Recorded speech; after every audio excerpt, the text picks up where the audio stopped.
La historia empezó precisamente con Manuel, hace 7 años más o menos, que llegamos al diagnóstico y a partir de ahí, comentándole a Celia, en realidad le comentó mi suegra cuál era, digamos, lo que hacía Manuel. Resulta que ella también llegó al diagnóstico de su nene. Y ahí nos empezamos a juntar, empezó a ser dislexia Chacabuco, y con los años lo cambiamos por las sonrisas de los niños con dislexia, porque una de las cosas que primero pierden es la sonrisa, al estar tan agobiados.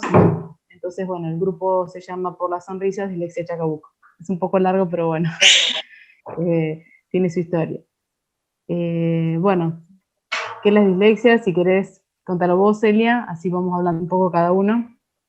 La idea fue esa, digamos, crear el grupo de papá para que, ya que no era una sola, o sea, no era que me pasaba a mí solo o que le pasaba solo a Celia, sino que hay muchos nenes que tienen esta problemática y que, bueno, que si uno no llega al diagnóstico, suele ser, digamos, muy denso el tema, o sea, se complica mucho, los chicos sufren mucho dentro del aula, se creen que ellos no saben o que son tontos, o bueno, en muchos casos también le ponen el rótulo de burros. Los papás que estamos acá en el grupo es como una cadena que, o sea, sin querer se armó. Hoy justo estamos los 3 primeros representantes, digamos, porque yo notaba que a mi nene le pasaba algo, no sabía qué era. Bueno, a través de hablar con Natalia, me di cuenta que Francisco podía tener dislexia, consulté llegué a una psicopedagoga después de haber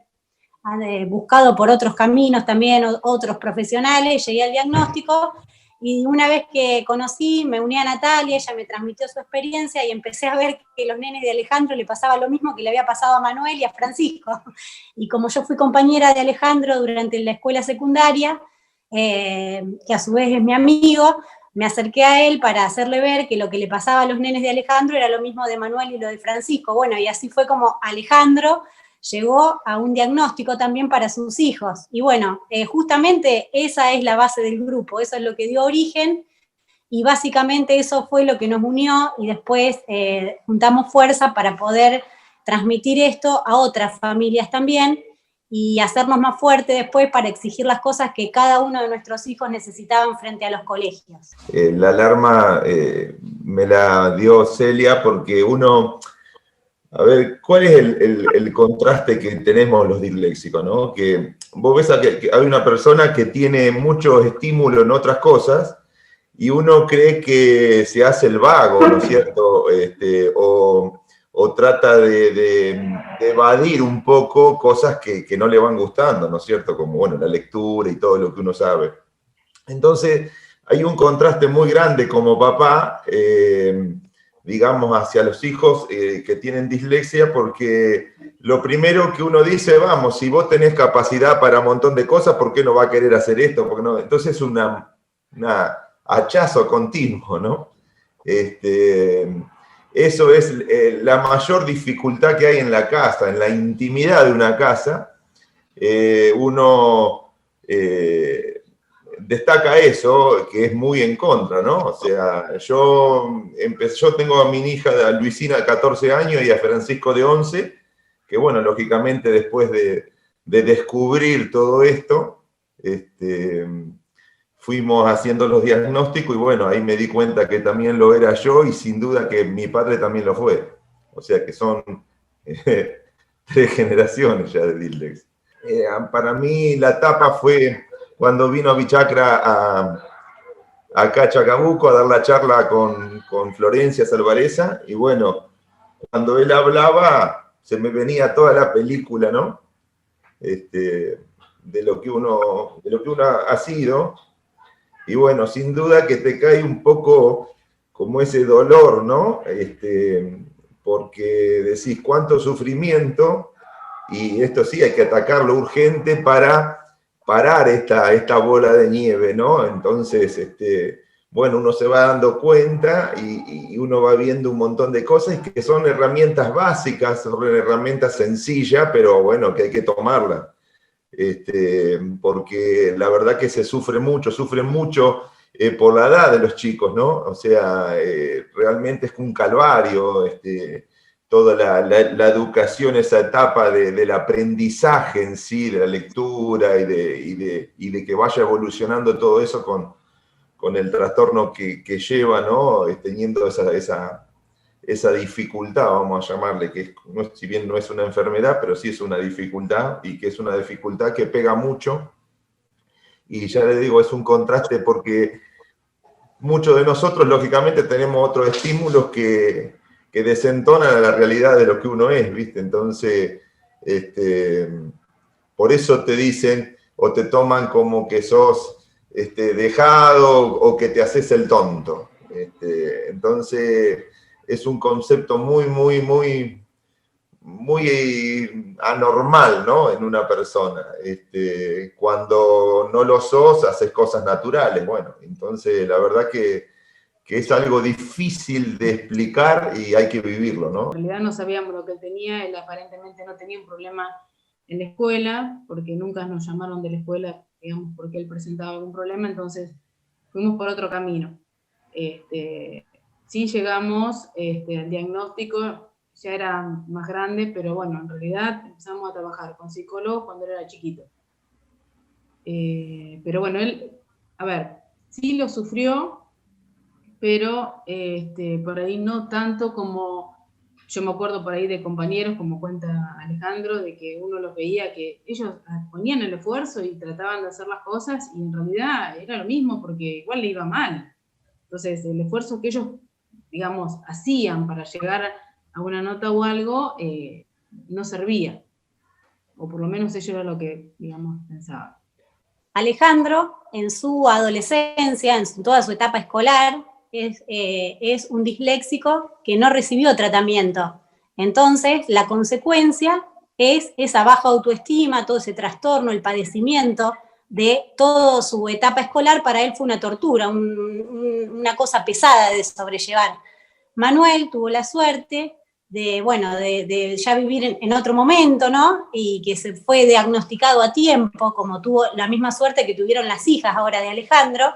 Entonces ahí vemos como con pocas, o sea, haciendo todo lo que corresponde, las adaptaciones que son necesarias para el buen desenvolvimiento de estos chicos, cómo la vida social de cada uno puede virar para un lado o para el otro. Porque eso es lo que nosotros siempre decimos, o sea, siempre se piensa que, digamos, como los trastornos de la dislexia son la baja autoestima, pero la baja autoestima es una consecuencia de no poder tratar la dislexia como corresponde, ¿no? Esas son las consecuencias. O sea, Alejandro padeció toda su etapa escolar porque él tenía dislexia y no fue tratado a tiempo. Sus hijos están teniendo una escolaridad normal porque fueron diagnosticados a tiempo y se están llevando a cabo todas las adaptaciones que ellos necesitan para tener, porque la dislexia no es un problema de inteligencia, ¿no? Los chicos con dislexia tienen una inteligencia igual o inclusive superior al resto de los alumnos, solamente que tienen un problema en la lectoescritura. Al no poder leer y escribir con la fluidez que se necesita, a ellos se les complica este sistema de enseñanza que basa el 80% de los aprendizajes en el sistema de la lectoescritura, ¿no? Y bueno, justamente me gustaba resaltar eso porque, bueno, justamente acá tenemos los dos ejemplos. En el caso de mi hijo Fran, él estuvo con muchos años de psicopedagoga, donde él concurría al consultorio 2 o 3 veces por semana. Él también fue una psicóloga, ¿no? Porque le costó un tiempo asumir esta condición que él tenía, y una maestra particular que era la que le hacía todo el apoyo extraescolar. Y a su vez, bueno, una vez que uno tiene el diagnóstico, tiene que acompañar ese diagnóstico al colegio, porque a partir de hace unos años que ya se sancionó la ley de dislexia, y todos los docentes tienen la obligación de hacer las adaptaciones que los chicos necesitan para poder llevar adelante la escolaridad con total normalidad. Y tengo muchos amigos, ¿no? de mi trabajo o de la vida, y me doy cuenta, una de las secuelas que a uno nos queda es, por ejemplo, a mí no me gustó nunca la lectura, o sea, nunca me gustó. De hecho, hoy tengo una lectura, se puede decir buena, pero me ha costado, porque bueno, lógicamente uno por la gimnasia después supera todo, pero me ha costado, pero nunca voy a comprar un libro para leerlo. De hecho, tengo que mirar un mail y leo las 2 primeras líneas, o le hago un repaso y me doy cuenta que hay un rechazo, que eso queda, perdura, ¿no?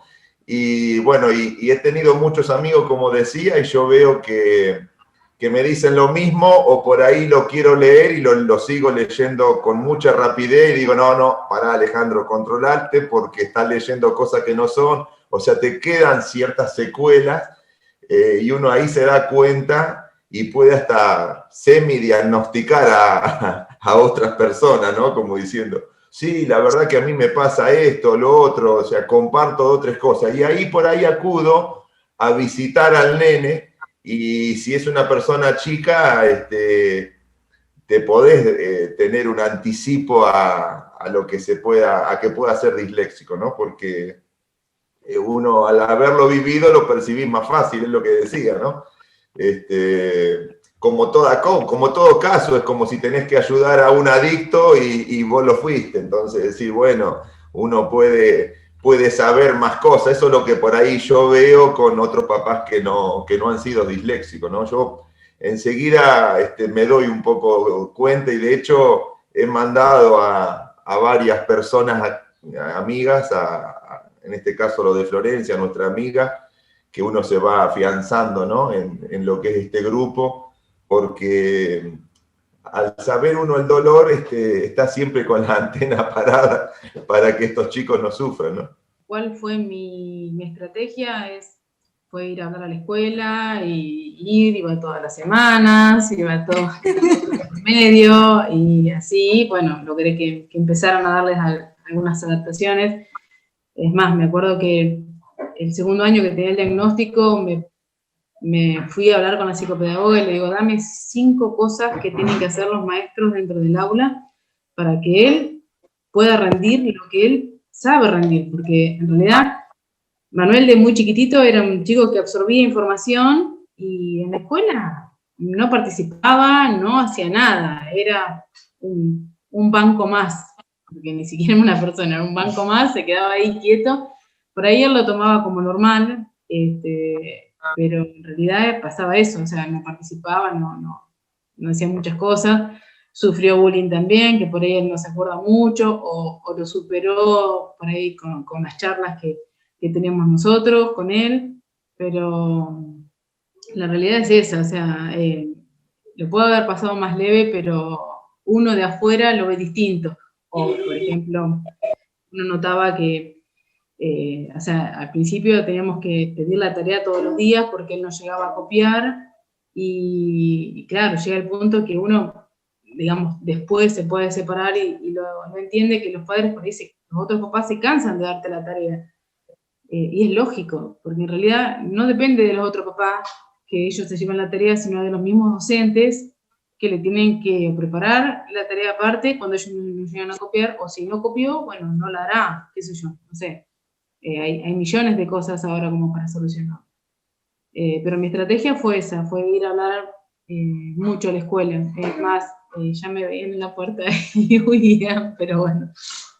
Nuestro sistema educativo está pensado en base a la lectoescritura, y es donde ellos básicamente tienen el problema. Entonces ahí es donde ellos ya dentro del aula están, digamos, no llegan a nivel de sus compañeros, pero precisamente a nivel de acceso, digamos, a la enseñanza.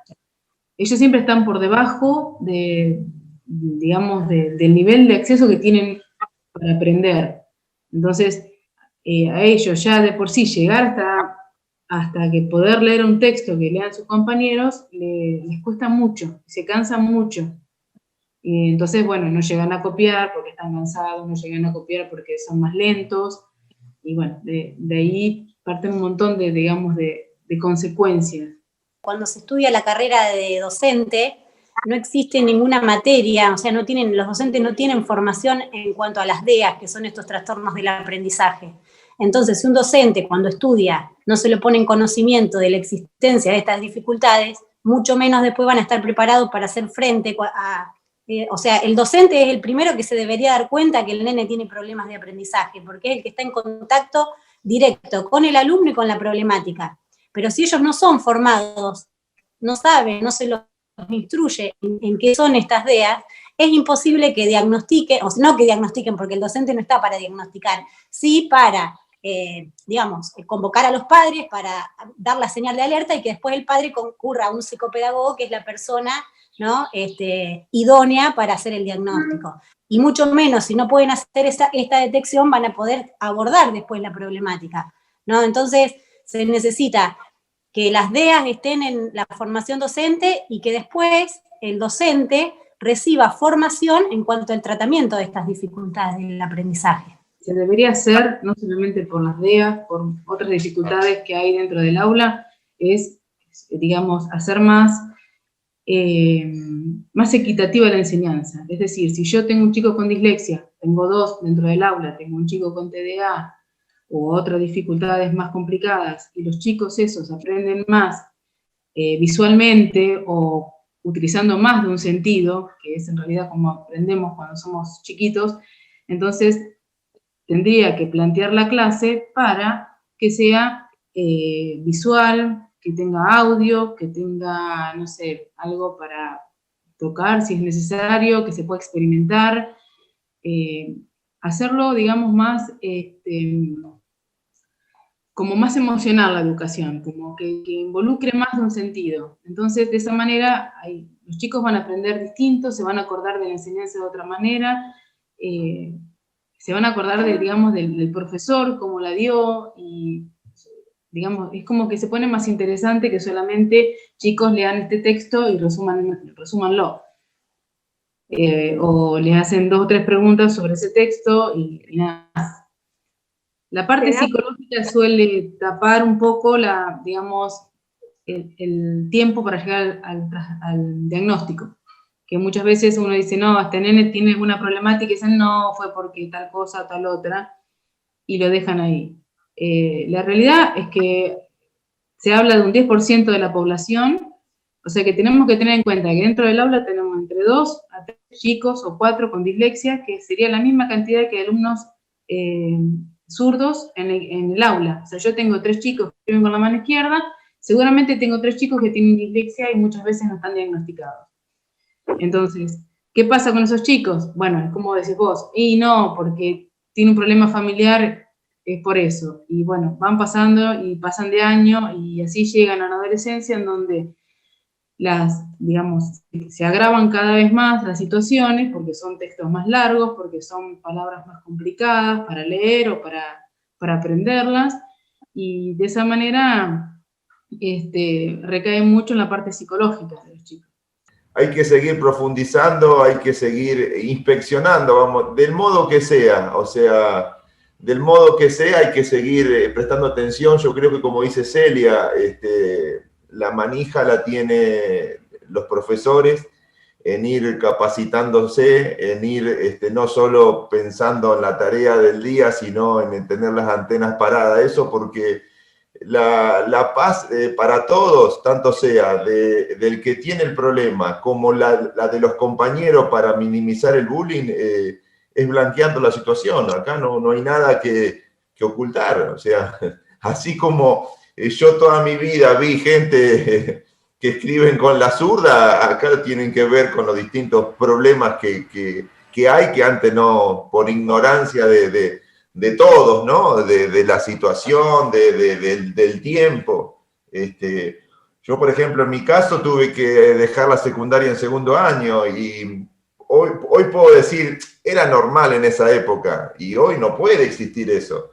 O sea, no puede abandonar a una persona en la secundaria, ¿no? O sea, el mundo va evolucionando y yo creo que hay que ir aprendiendo todo a eso. Yo creo que le veo una salida como a la dislexia y a los distintos trastornos, ¿no? Que que hoy lo que tienen los chicos que lo captan, lo toman rápido, pero sí hay que estimularlo, porque si nosotros no, es como un hijo en una casa, ¿no? O sea, si deja que haga lo que quiera, bueno, y eso también pasaría nosotros en las aulas, o sea, el profesor en este caso tiene, como digo, que tener esa madurez, vamos a llamarle, esa otra materia que no la han tenido, ¿no? O sea, de supervisar esos problemitas, ¿no? Que son importantísimos. Para mí son mucho más importantes que cualquier otra cosa, ¿no? La salud y digamos, el que un alumno se explaye con naturalidad, ¿no? Todo aquel papá que vea que su hijo tiene dificultades para aprender, que no le gusta, que no se engancha con el colegio, que por ahí es medio irresponsable, inquieto, siempre que consulte con una psicopedagoga que tenga orientación en neurociencias y que llegue a un diagnóstico. O sea, yo siempre aconsejo, es preferible hacer un diagnóstico de más y no de menos, porque con un diagnóstico, o sea, por llevar a tu hijo 5 veces a una consulta y perder esos minutitos de tiempo, puede ser que te digan que tu hijo no tiene nada, perfecto, pero si te diagnostican algo, le ganás un montón, le ahorrás un montón de dolores de cabeza. Entonces, siempre es preferible hacer un diagnóstico de más y no de menos. Eso es el consejo que yo siempre doy. Apuntar siempre a profesionales, porque muchas veces nosotros como padre, y siempre el hijo, por la confianza de padre e hijo, hay veces que se revela y no llegas a los resultados, así que como pasan muchas cosas íntimas en una casa, así que puntualmente para hacer una evaluación siempre acudir a un profesional o acercarse a personas como nosotros que lo hemos vivido y poder acompañarlo a la persona indicada y que no lo dude. La idea es que cuando uno note como papá que hay algo que no está pudiendo hacer el nene dentro de la escuela, entonces acudir a un profesional y que te ayude a llegar al diagnóstico. Una vez, nosotros cuando no teníamos diagnóstico no sabíamos para dónde salir. Tuvimos el diagnóstico y dimos todo para esa línea, y así logramos que, por ejemplo, Manuel se fortaleciera en sus aptitudes y él llegue a recibirse sin llevarse ninguna materia. En el secundario no se llevó ninguna materia en la primaria,